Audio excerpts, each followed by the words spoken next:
আসসালামু আলাইকুম এভরিওয়ান, কেমন আছেন আপনারা সবাই? আলহামদুলিল্লাহ, আমিও ভালো আছি আপনাদের দোয়ায়। আজকে আমি আপনাদেরকে খুবই মজার একটা রেসিপি বানিয়ে দেখাবো। সেটা হলো বিফ স্টেক। আমি আমার মতো করে বানিয়ে দেখাবো। চলুন তাহলে দেখে নিই পুরো ভিডিওটি। এই জন্য আমি এখানে যে গরুর রানের মাংস নিয়ে নিয়েছি, এগুলাকে আমি চাকচাক করে কেটে নিব। আমি একটু বড় অবস্থাতে কেটেছি, এই জন্য একদম সুন্দর হয়েছে, দেখতেই পাচ্ছেন। আমি এখন এগুলাকে একটু কেচে নেব কাঁটা চামচ দিয়ে। আপনারা চাইলে একটু পোতা দিয়ে ছেঁচে নিতে পারেন।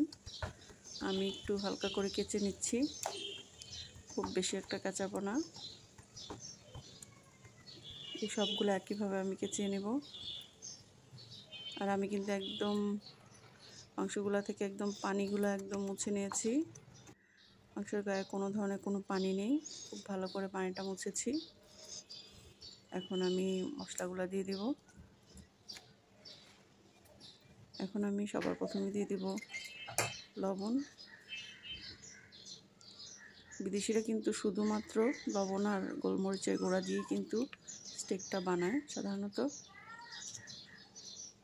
আর আমরা যেহেতু বাঙালি, আমাদের কিন্তু একটু মশলাটা বেশিই লাগে। আমরা স্পাইসিটা বেশি খাই, ঝাল লবণ সব কিছুই বেশি খাই।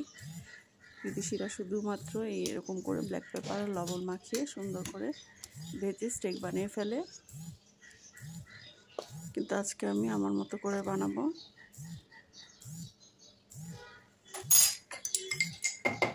দোনো পাশে আমি খুব ভালো করে একদম লবণ আর গোলমরিচটাকে একদম ভালো করে মেখে নিব, যেন একদম ভিতরের ফ্লেভারটা খুব ভালো করে যায়। গোলমরিচের ফ্লেভারটা কিন্তু ভালো লাগে স্টেকের মধ্যে, এই জন্য খুব ভালো করে এর গায়ে মাখিয়ে দিব, যেন ভিতরে খুব ভালো করে এর ফ্লেভারটা ঢুকে। আমার মাখানো হয়ে গিয়েছে। এখন আমি এখানে আমার বানানো মশলাটা দিয়ে দিব। এখানে আমি দিয়ে দিচ্ছি চিলি সস 1 চামচ করে।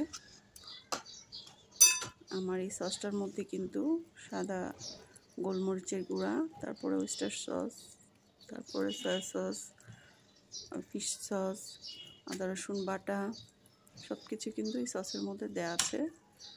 আর এক্সট্রা কোনো কিছু দিতে হবে না। টমেটো সস, তারপরে লেবুর রস, চিনি, লবণ সব কিছুই কিন্তু এই সসটার মধ্যে দেয়া। এই জন্য আমার আর কোনো কিছু দিতে হবে না, শুধু এই সসটা দিয়ে আমি ম্যারিনেট করে নিচ্ছি।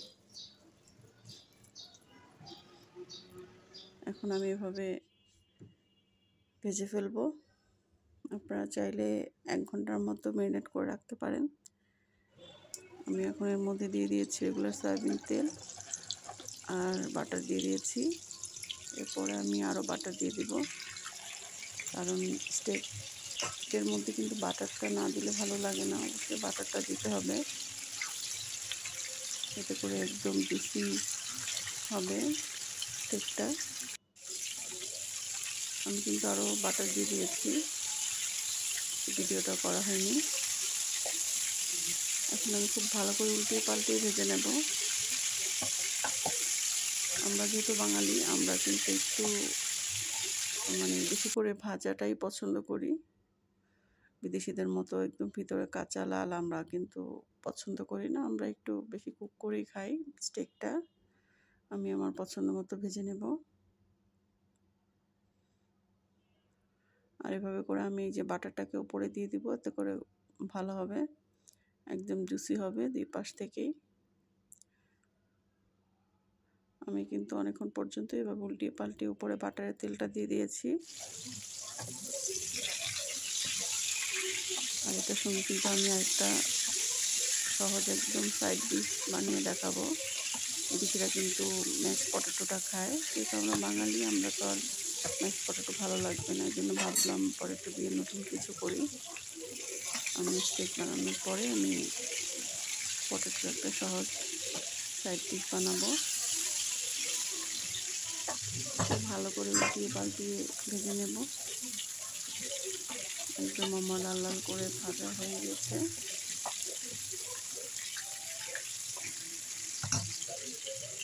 এরকম করে কিন্তু বাটারের তেলটা উপরে দিয়ে দিবেন, এতে করে ভালো হবে খেতে স্টেকটা। আমার ভাজা হয়ে গিয়েছে। এখন আমি উঠিয়ে নিব তেল ছড়িয়ে।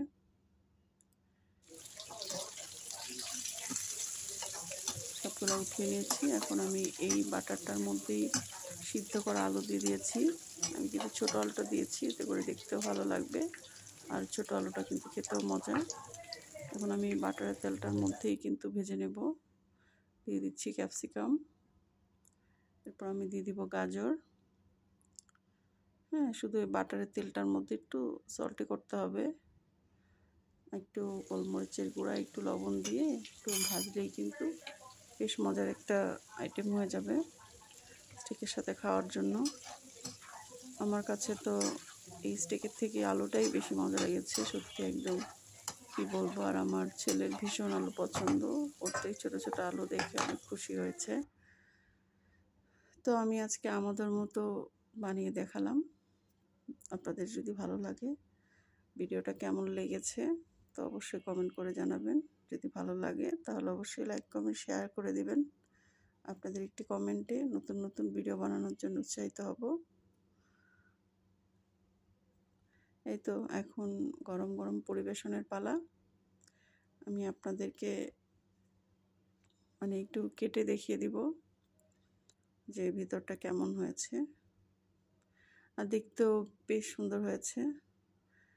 আমার কাছে তো অনেকই ভালো লেগেছে। আপনাদের কাছে কেমন লেগেছে জানি না, কমেন্ট করে জানাবেন। আশা করি আপনাদের কাছেও ভালো লাগবে। এই যে ভিতরটা একদম জুসি হয়েছে, ভালো করে কুকও হয়েছে আর একদম জুসি। তো এই তো, সবাই ভালো থাকবেন, অনেক বেশি সুস্থ থাকবেন। আজকে এ পর্যন্তই। আল্লাহ হাফেজ।